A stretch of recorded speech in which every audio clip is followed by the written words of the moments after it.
Well, my friends, it's Roger, Mudfossil University. I'm going to tell you, it just does not get any better than this. I got this from my buddy Pete up in Maine, or down Maine, as they say up there. Yeah. Now, this is about Ted Cruz.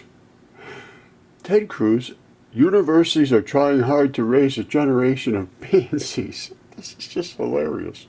Now, and he's right, though. He's right. Now, I never had any big impressions of Ted Cruz, but let's just go past that. In this case, I think he's 100% correct. Here's what he says. Texas Republican Senator Ted Cruz bashed universities in a Thursday speech saying American college is raising a generation of pansies doing disservice to students by shielding them from scary ideas. Well, yeah.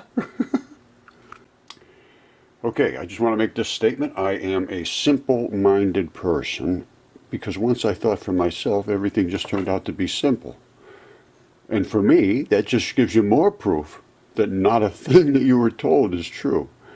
Now, if I wasn't simple-minded, I probably would see this as just a bunch of dirt in the desert.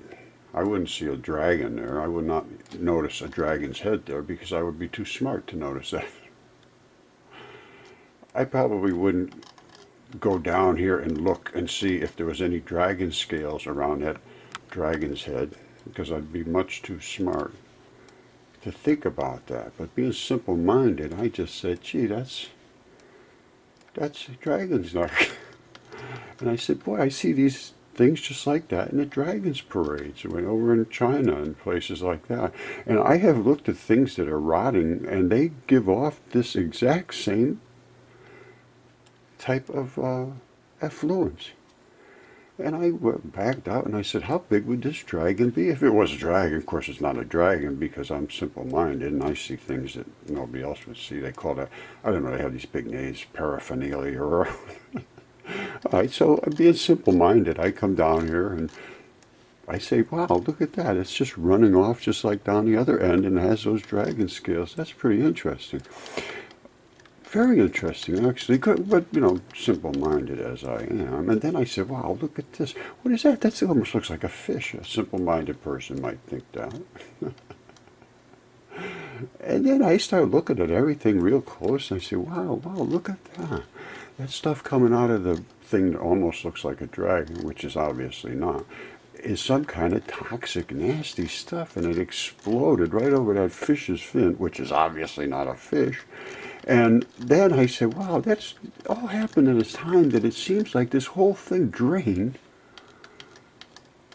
from the Sahara Ocean right out there into the Atlantic. Look at that, amazing. Of course, Atlantic, what would be there would be Atlantis, and wow, it almost looks like Atlantis to a simple-minded person.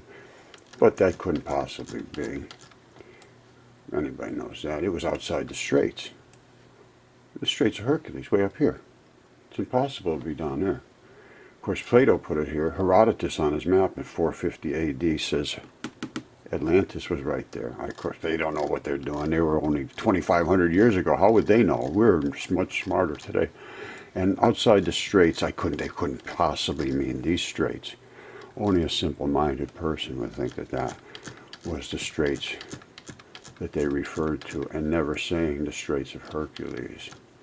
Anyway, and Plato did say more mud ran during this event than would ever be spoken of in history again. So, only a simple-minded person would think that. Proud to be simple-minded. Thank you, Ted Cruz. I don't know, maybe you do have something on the ball there, my friend. It's the first time I've ever heard any truth in politics that I can recall. Okay, before I said 450 AD, I think, for Herodotus' map, but it's 450 BC. It was the first recorded map that we know of, really, that was vetted as being true that he did this. Now, Herodotus was a guy he was the first true historian. And he, in his own day, 450 BC, he was called two things. He was called the father of all history and the father of all lies. Now, Herodotus was a simple-minded guy, just like me. He didn't just make up a whole batch of stuff. He didn't go out try to invent something special. He just looked at things and figured out what was going on. He went around to every single territory that he could. He traveled everywhere, and he asked questions, and he wrote down what they said. That's all he did. He recorded what he saw. And that is a fabulous, fabulous, fabulous history. But here it is right there. Here's Atlantis. And that's Mount Atlas, which is the dragon. There it is. There's the dragon. What can I say? Now, I'm going to look at these other ones for dragons, too, because when he shows them like that, they may be dragons, and we've seen them as Mount Atlas. Now, any rate, this was 450 BC. Now, let me show you another rendition of this. Okay, now this adds a little more detail to the map. But Atlantis, right there, it's pretty obvious. There's a circle with little stars around. These, I think, might all be dragons. The Caucasus might be a dragon. That might be a dragon. That's absolutely a dragon. No question about that one. To a simple-minded person. Okay, what you really should look up is this Timaeus, and this is about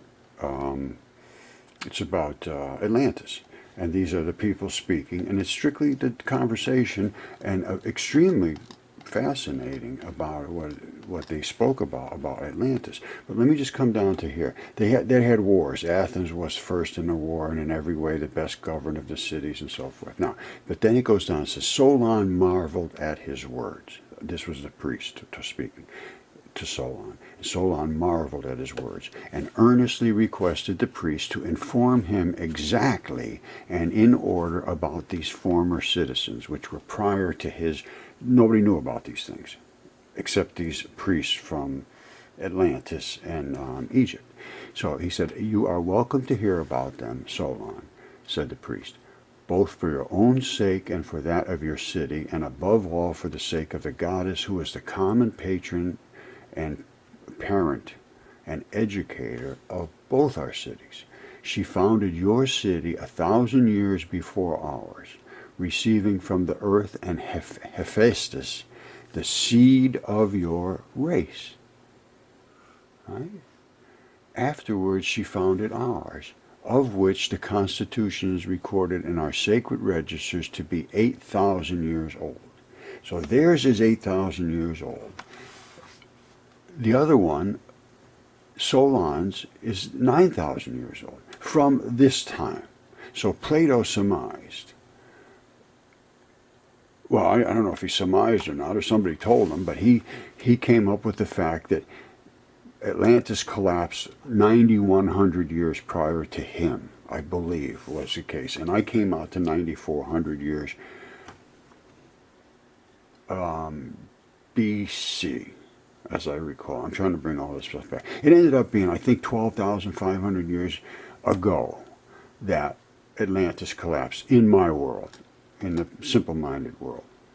And but this is fascinating. It goes on. This is a very, very long text. And you should read Herodotus.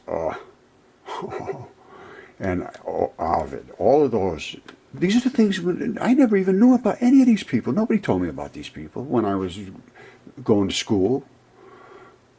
And they had all the answers. And we try to keep reinventing the answers. You just got to go back to the people that knew what they were talking about. And they did know what they were talking about because they got it right from the horse's mouth. And now we're too smart to notice. We're just, only the simple-minded people would ever think to look this way. So I'm kind of happy being simple-minded. All right. Thank you, Ted Cruz. You're doing a great job, my friend. Go get 'em, brother. Wake up those academics. We don't want any pansies growing down there in Texas. We want some yellow roses down there in Texas. No more pansies. All right, Ted, you're doing a good job, brother. I appreciate your efforts in this endeavor.